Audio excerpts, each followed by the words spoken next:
So I just added the empty task handlers to task handler.c. You can see that these are all empty task handlers. There are 5 task handlers, and now let's add the prototypes of these task handlers in main.h. So go to main.h and somewhere here, maybe here, exported functions prototypes. Under this marker user code begin, you just add the prototypes of those functions. Now let's try to compile this project. So it builds fine. That's fine. So also make sure that you include main.h in every .c file like taskhandler.c, rtc.c, and main.c, and ledeffects.c. So now let's implement this path, receiving data from the user. Whenever user enters a command or the options, so they are nothing but data bytes, isn't it? Those data bytes actually received by the UART peripheral. The exact UART peripheral we are using in this project is a UART2 peripheral of the microcontroller. So we are not using synchronous communication. That's why it is UART. And whenever the UART peripheral of the microcontroller receives a data byte, it actually triggers the receive interrupt. And the UART interrupt handler runs.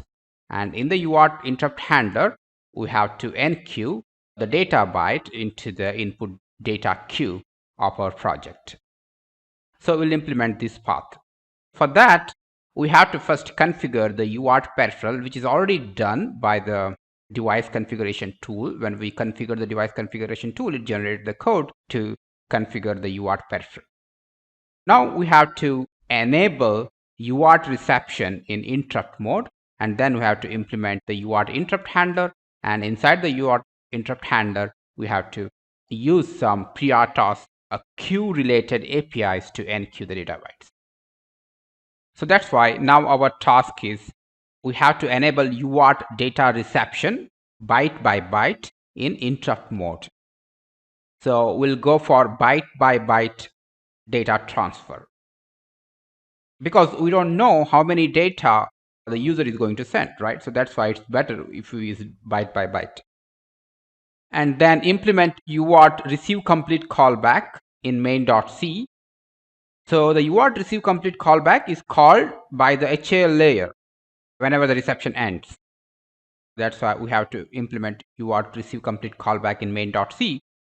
Please note that UART receive complete callback executes in interrupt context because it is called from the interrupt handler, UART interrupt handler. And there we have to store the data byte into the input data queue, and when user enters /n, that is line feed character or a new line character, when a new line character is detected, so the program thinks that user has finished entering the data or the command, and the program should notify the command handling task, and then command handling task runs and it takes care of the data entered by the user. This is our UART complete callback. Let's first go to the program. Here let's go to main.c, and in the main.c just go at the end. Here user code begin 4. Under this marker, let's start writing our code. What you can do now is just implement the receive complete callback. So the receive complete callback you can find in the driver, UART driver. Let's go to the UART driver.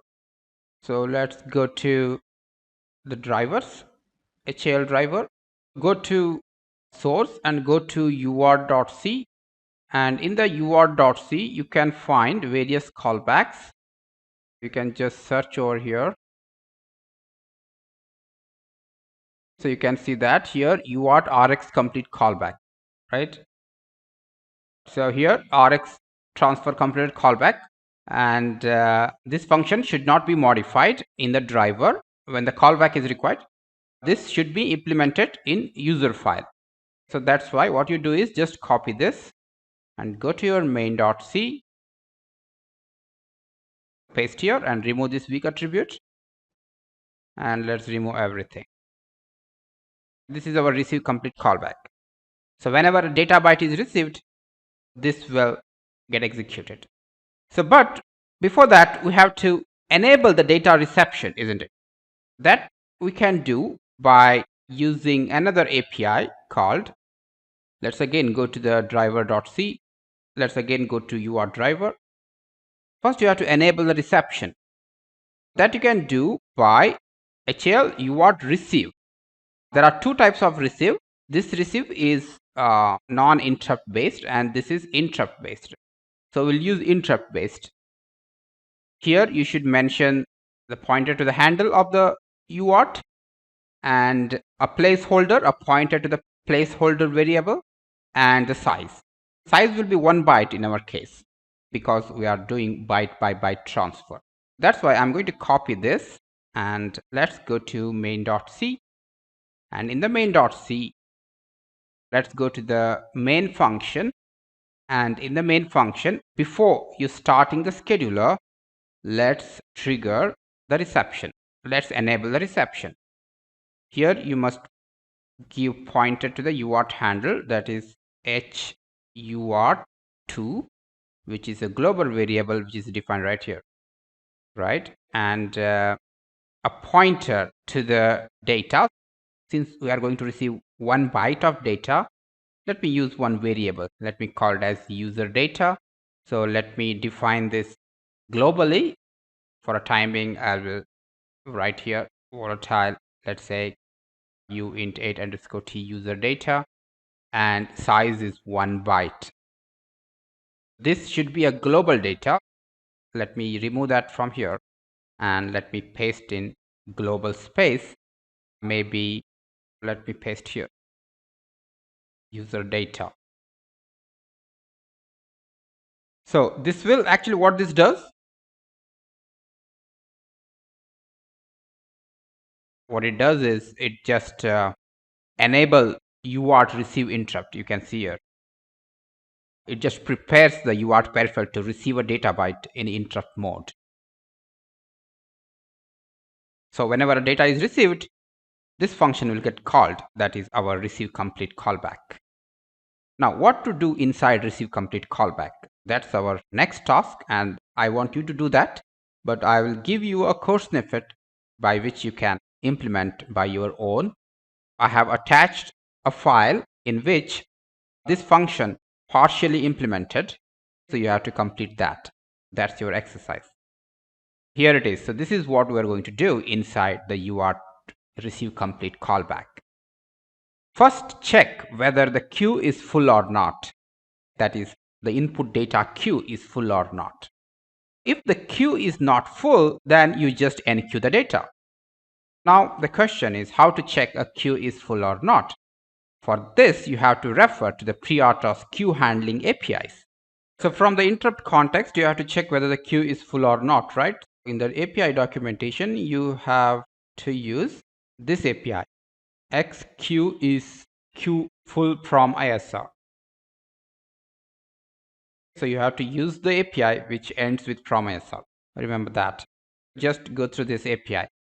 It returns PD false if the queue is not full, or PD true if the queue is full. So you have to give the handle of the queue here. That's why if the queue is not full, then enqueue the data. How do you enqueue the data? So just explore the enqueue data API, that is send from ISR. Post an item into back of the queue. That's fine. It is safe to use this function from within an interrupt service routine. Just explore this API, so you should be able to use that. You just have to use the handle of the queue, and you have to give address of the item. That means in our program, address of the user data variable. That's a global variable. And you can keep this as null, no problem, because we don't want to wake up any higher priority task, or we don't want to return to any higher priority task. So we'll see whether we want to use this or not, but for a time being, you can keep this as null. What if the queue is really full?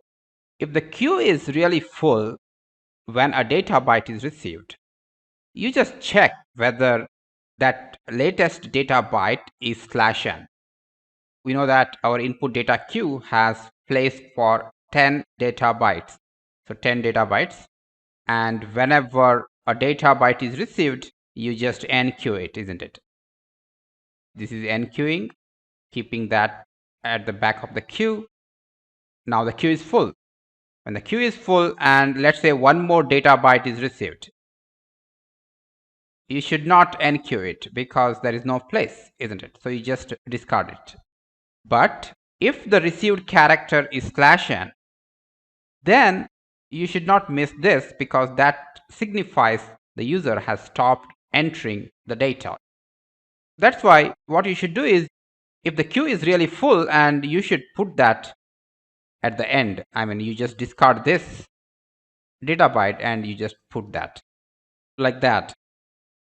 So that's what shown here.